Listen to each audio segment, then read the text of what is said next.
Hi guys, I'm Lauren. Welcome to my channel. Today we are going to be building a terrarium. So let's get into it today. This terrarium build, I definitely want to add in some more ferns. I didn't really add any ferns last time. I also want to add in more rooted plants, not just cuttings. Last time I only did cuttings for the most part, so I kind of want to expand on that. So let's get into it. Let's gather up some materials and figure it out. So this jar right here is actually a cookie jar from Walmart. It has a beautiful glass top as well, and I just have a little bit of remnant sphagnum moss in it. I used it for sphagnum moss propagations before. I'm not going to bother cleaning it out because I'm just going to add more sphagnum and perlite here. So I'm going to use perlite for the base layer. And that will kind of be like a drainage layer, so if there's any excess water, excess moisture, it can sit down in the bottom there. And I'm going to smooth it out a little bit, and then I don't have any more charcoal, unfortunately. I'm all out of charcoal and I don't want to wait to do this terrarium, so I am going to make a filtration layer from sphagnum moss.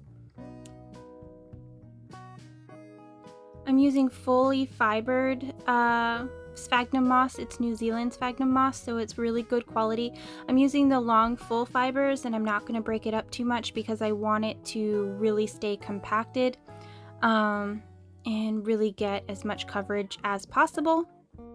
Essentially, this layer is supposed to keep all of the soil above the perlite, so that way it can have a bit of a separation and the plants will not be sitting in a bunch of soggy water.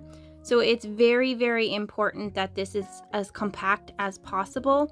A lot of people will actually use a charcoal and mesh layer together for this particular purpose. I'm just using sphagnum because that's what I have at this current time. This is just water. I'm gonna slightly moisten it with water just to kind of, I don't know, make it easier to work with, I guess.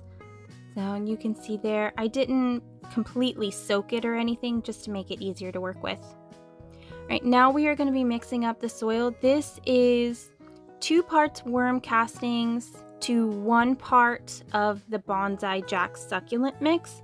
It's basically some cedar chips and some various clay stones. So I'm just going to use that for the soil mix. Ideally, I would like to use charcoal, but I don't have any of that either. So this is just what we're rolling with. And I'm using the Bonsai Jacks as a supplement to a perlite or some other type of material to give aeration. And I'm going to mix it in 50% chopped up fine sphagnum moss to 50% of the mixture that I just made. And what this is going to do is add moisture retention and aeration, so that way all of these humidity-loving plants can get what they need without having their roots rotted, of course. That's the goal. That's the ultimate goal. So I'm just going to go ahead and mix this all up.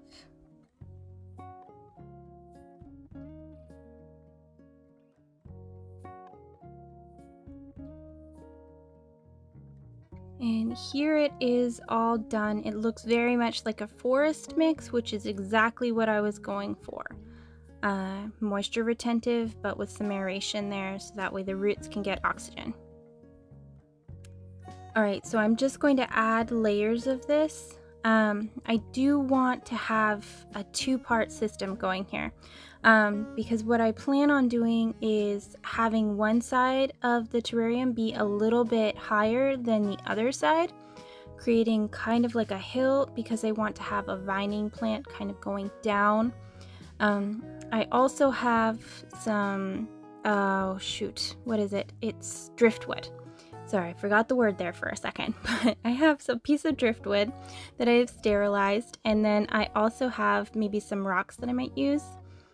So I'm going to use this driftwood here, and I'm going to kind of make it a bit higher above the driftwood and use that kind of as a dam. So that way I can plant some plants up there and have them kind of vining down and coming down. And this will be the back of our terrarium. So you can see here though, I've kind of angled it. There's only so much room to work in this small environment, so I'm doing the best with what I can. Here is the Philodendron Brazil. So this is one of the vining ones. I definitely want that to be down by the wood. Then I have 2 of these red ripple caparatas, Propagation, so I'm gonna want to put them in there somewhere. This is, oh shoot, it's a red log Peperomia, I believe. And then I have the tiniest crocodile fern here. So you see it's got a little bit of a root system. I don't know if this is going to make it. I separated it from a parent plant.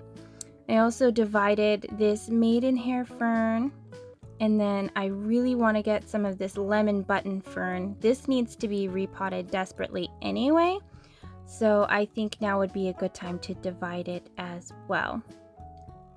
And then there is one more fern that I want to show you.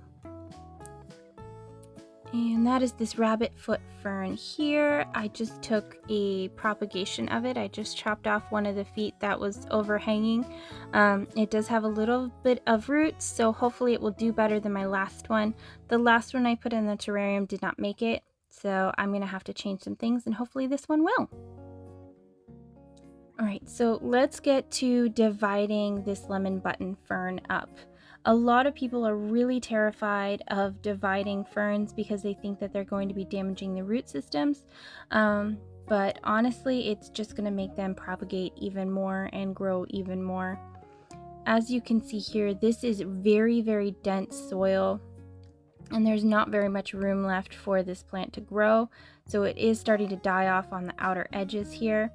So I think I'm going to divide it and definitely take a smaller propagation for this terrarium, but I think maybe I'll put it into 2 pots later. But that'll be in a different video that I'll end up doing that. I don't want to waste all your time on that. So, but you can see it just came apart. You just split it right down the middle. It does not harm it. It's all good. You can feel where it's loose, and you can kind of finagle your fingers in there and just get a nice chunk out of it. So it's all good. I'm just trying to find a smaller one here. There we go. This one does have a little bit of deadness in it, but it's very, very easy to divide, you can see.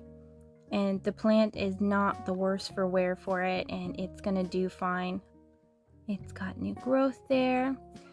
So, and this will give me an opportunity to get rid of the extra deadness around the outer edges of this plant as well. So, I'm just finagling here, trying to get the little dead pieces off. I think I'm gonna have to get my little clippers. Alright, so you can see that there's a section here that has kind of died off.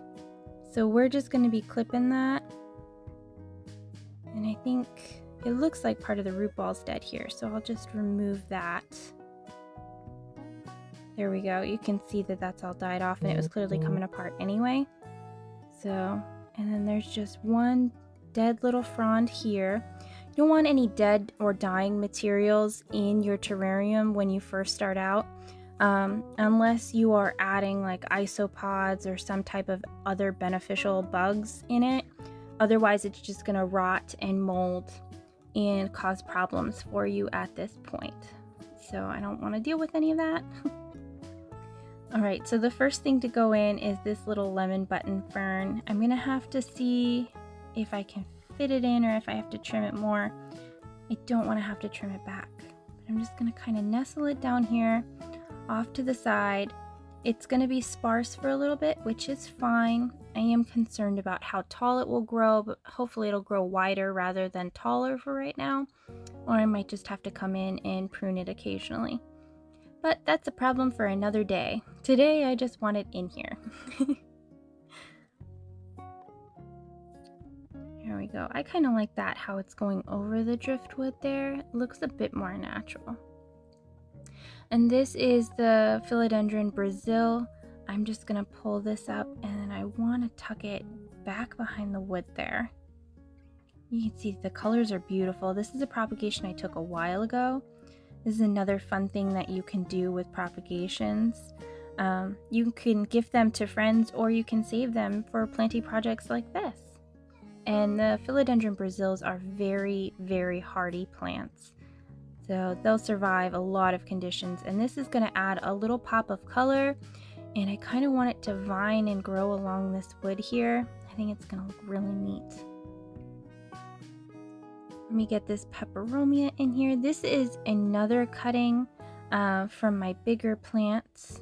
I'm sure you guys saw it in my tour, so I'm not going to ooze and, you know, go gaga over that too much. But this is going to get tall, and then I'm going to take propagations from it, and then it's going to divide and produce kind of more like a little tree thing going on as it grows. So that's going to be kind of cool. I want to kind of tuck it on the side. It just adds a little bit more greenery and a little bit of a different texture, I feel. So I'm pretty excited for that. And since I have 2 of these Peperomia, these guys are going to get bushy and their foliage is going to get big. And if I give it enough light, it's going to add a pop of red.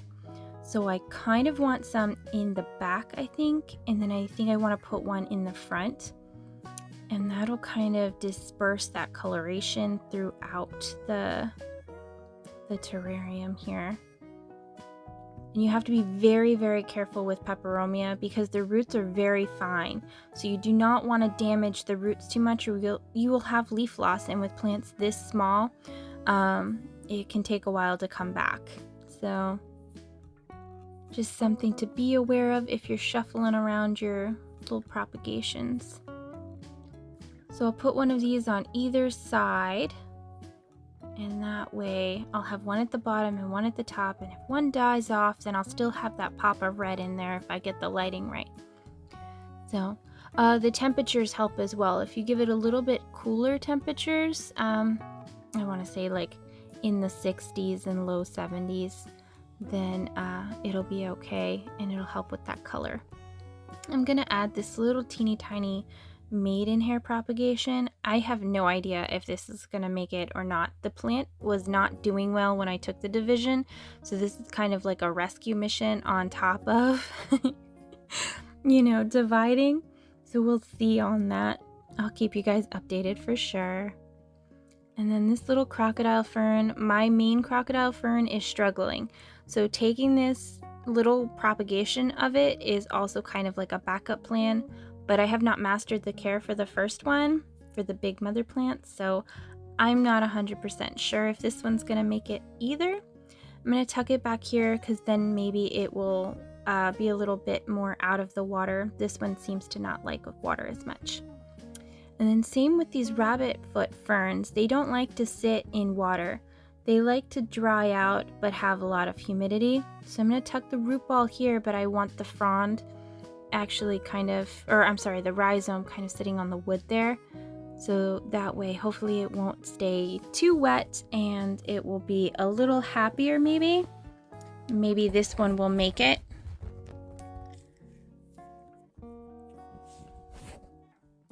So what do you think? Let me get all this stuff cleaned up and out of the way here. This little bottle is not going to do a good enough job. I don't like to get water on the foliage, but with this angle, it's kind of getting the water everywhere anyway. Right, and here you go. Here's the finished project. I will leave the lid off until these water droplets evaporate because I don't want any mold or mildew issues. And then from here on out, I will just water it with my little watering can on the side if it needs that much water. But yeah. And I tried to make it so that it's green from every angle and that there's a little bit of a height difference. It adds a little bit of interest. You can go back and check out my other terrarium video. Everything was all flat. So this is kind of like a level up for me, and adding ferns is a level up. So go ahead and let me know in the comments down below what you think, and let me know what terrarium projects you're working on. I would love to hear about them.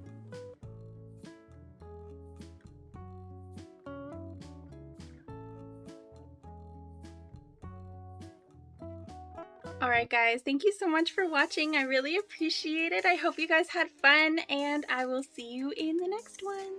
Bye!